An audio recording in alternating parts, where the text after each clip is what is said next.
आणि आता दिवसभरातल्या मोठ्या आपण टॉप 9 बातम्या बघूयात। मुंबई हायकोर्टाच्या आदेशानंतर मनोज जरांगे उपचार करून घेण्यास तयार। जरांगेंना सलाईन लावली। उपोषणाच्या 6व्या दिवशी जरांगेंची तब्येत आणखीच खालावली।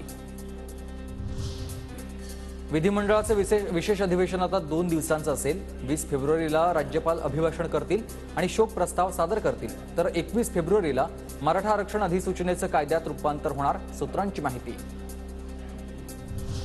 मराठ्यांना वेगळं आरक्षण कसं दिलं जाईल यासाठी काम सुरू। जरांगेंना पुन्हा उपोषण करण्याची गरज काय?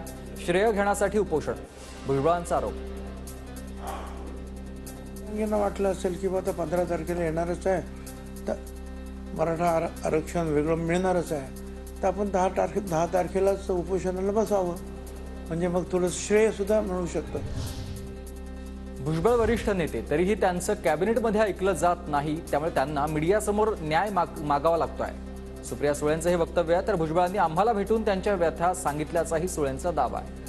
भुजबळ साहेबांनाही कॅबिनेटमध्ये ऐकून घेत नाहीत, म्हणून अनेक वेळा भुजबळ साहेबांना मीडियाशी बोलावं लागतं आणि न्याय मागावा लागतो। मग मागच्याच आठवड्यात पुण्याला भेटले होते मला आणि अमोल दादांना, त्यांच्या व्यथा आणि त्यांचे अनुभव आम्हाला सांगत होते। आता सगळं काही सांगणार नाही, माझं पोट खूप मोठं आहे, त्याच्यामुळे पोटात मला गोष्टी ठेवायच्या कशा माहिती असतात।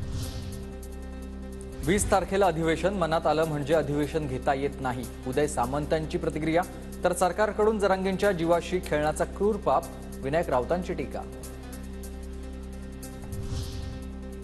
विशेष अधिवेशनात ओबीसी आरक्षणाला धक्का न लागता मराठा आरक्षणाची बाजू मांडा, विधान भवनातील बैठकीत काँग्रेस आमदारांना सूचना। मराठा समाजासाठी मुख्यमंत्री उपमुख्यमंत्र्यांनी मोठं काम केलं। मराठा आरक्षणाचा कायदा करण्यासाठी जो वेळ लागेल तो लागणारच, आपण तांत्रिक प्रक्रिया बायपास करू शकत नाही। खासदार श्रीकांत शिंदे यांची ही प्रतिक्रिया। मराठा समाजासाठी मला वाटतं इतिहासामध्ये जितकं कुठल्या सरकारने केलं नसेल तितकं जे आहे हे आपल्या सरकारने केलं। माननीय मुख्यमंत्री एकनाथजी शिंदे साहेब असतील, दोन्ही उपमुख्यमंत्री महोदय असतील, या सगळ्यांनी मराठा समाजाला जे जे अपेक्षित होतं ते देण्याचं काम त्या ठिकाणी केलं। 1 एप्रिल 2022 नंतर निवृत्त झालेल्या अंगणवाडी सेविकांना तात्पुरती रक्कम द्या, अनुदानाच्या 30% रक्कम देण्याचा विचार करा, हायकोर्टाचे राज्य सरकारला निर्देश। राजकीय पक्षांना गुप्तदान आता बंद, निवडणूक रोखे योजना असंवैधानिक, सुप्रीम कोर्टाकडून योजना रद्द।